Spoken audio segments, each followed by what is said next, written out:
ایران محکم و استوار. دفاع مردم ایران در روزگاران قدیم از این دیار تنها به سبب داناییشان بوده است.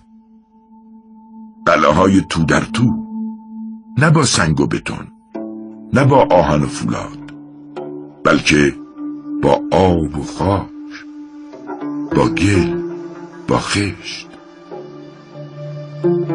بیدلیل نیست که از ادوار گذشته تا کنون با شنیدن نام سربازان ایرانی به خود بالیده ایم و سرافراز گام از گام برداشته ایم.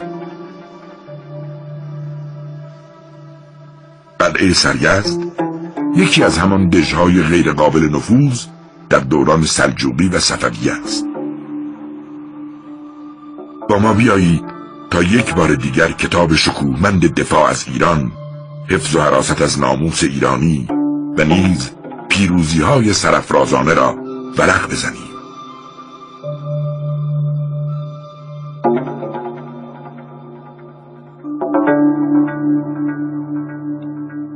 قلعه سریزد معروف به بزرگی دژی است ساخته از خشت و گل، تکیه داده بر سینه کویر و تکیهگاه مردمان کویر.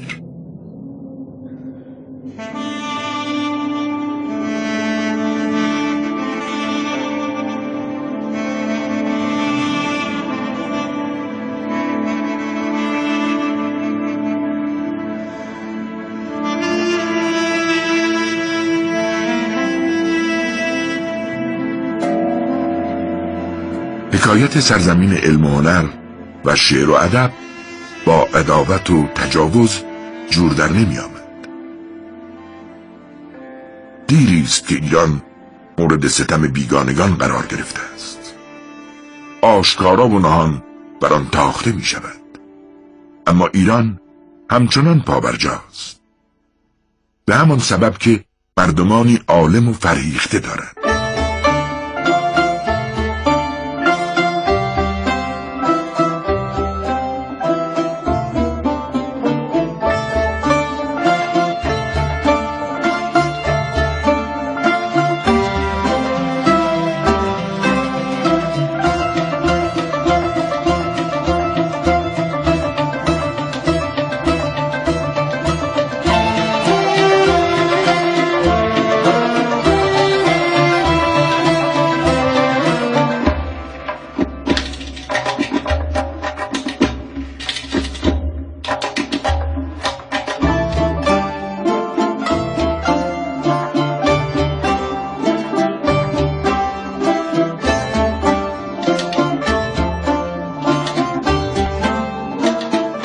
مورخین چنین گفتند که بنپایه نخست این دژ در عهد ساسانی بنا نهاده شده و در روزگار صفوی در 3 طبقه مرمت و بازسازی شده است.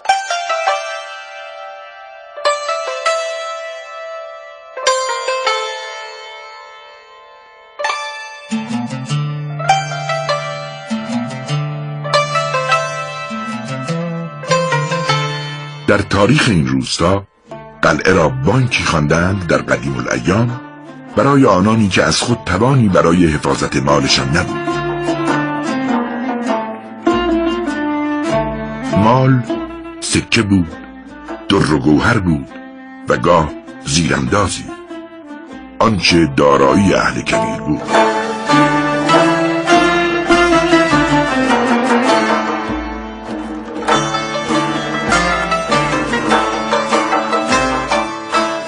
قلعه سریزد شهری میان یک روستا با سربازان بسیار، کارگزاران،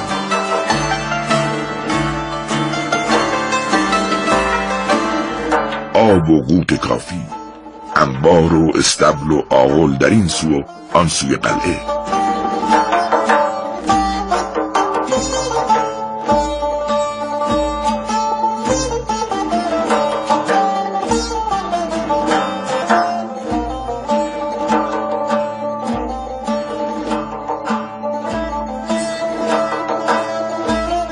معماران این قلعه نیز با رعایت اصول حساب و هندسه در ساخت این بنا معماری ایرانی را جاودانه کردند.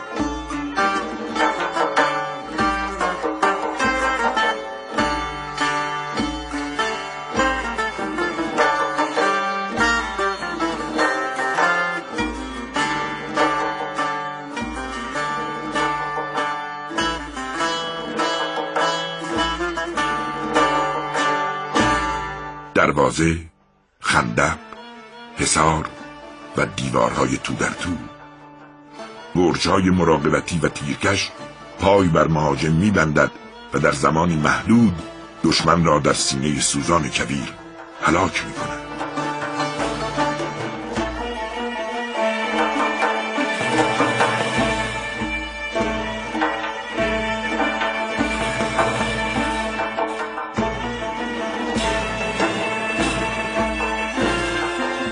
نفوذ هر مهاجمی را به این دژ کویری ناشدنی ساخته است.